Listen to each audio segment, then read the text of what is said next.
Hi, today we're in the Hokianga and it's a beautiful sunny day, and the health tip today is about dairy, and I've put this one off doing this for a while because I actually want to be out in the country, and we're miles out in the country here, because I want to talk about the fact that dairy and the influence and how dairy affects us. To start off with, is the most important thing is to say that we're not one of those. We're human beings, we're not cows. And cow's milk is actually for calves, it's not for humans. And so I know sometimes I say this to people and they all have sorts of reactions to this, but in theory if we're drinking milk we should drink milk from our mother. Well, people go, oh yeah, fancy having mother's milk in your cup of tea. It doesn't quite seem right, but we're the only animal in the whole world that still drinks milk after we're weaned, and not only that, we drink it from another animal. We drink it from a cow, and we're not cows. It's for calves, the milk. The milk itself, there's lots of things that happen with milk, and I know it's a very standardised thing in New Zealand to do this. It's one of our biggest industries in New Zealand is to export it. But the milk itself,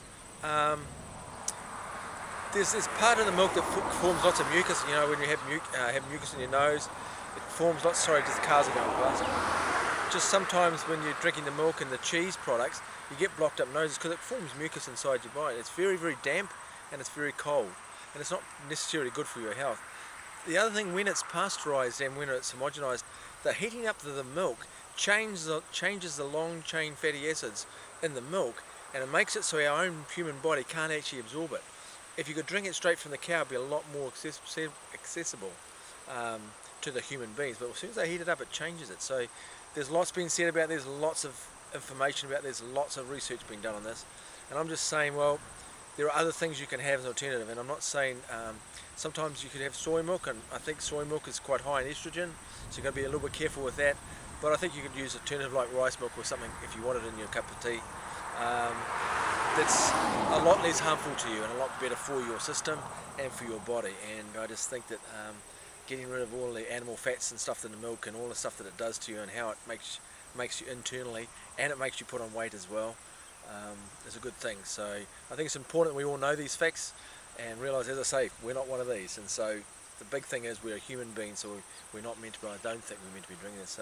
So try something different, try something. I know not everybody doesn't like rice milks. There's a whole lot of different varieties of rice milk stays. Some of them have chickpeas in them, some have vitamins and minerals. They talk about milk being high in calcium. There's calcium in lots of different things. About every green leaf vegetable has calcium in it. So we get our calcium from lots of places as well. So thank you for that, and have a good day. We're driving back to Auckland today. We've just been up to a healing gathering up in an Indigenous healing gathering where there was people from Canada, some Canadian natives, and some New Zealand Māori, and we did some healing up there. It was very fantastic. So we're just on our way back home again. Have a good day. See you next week. Bye bye.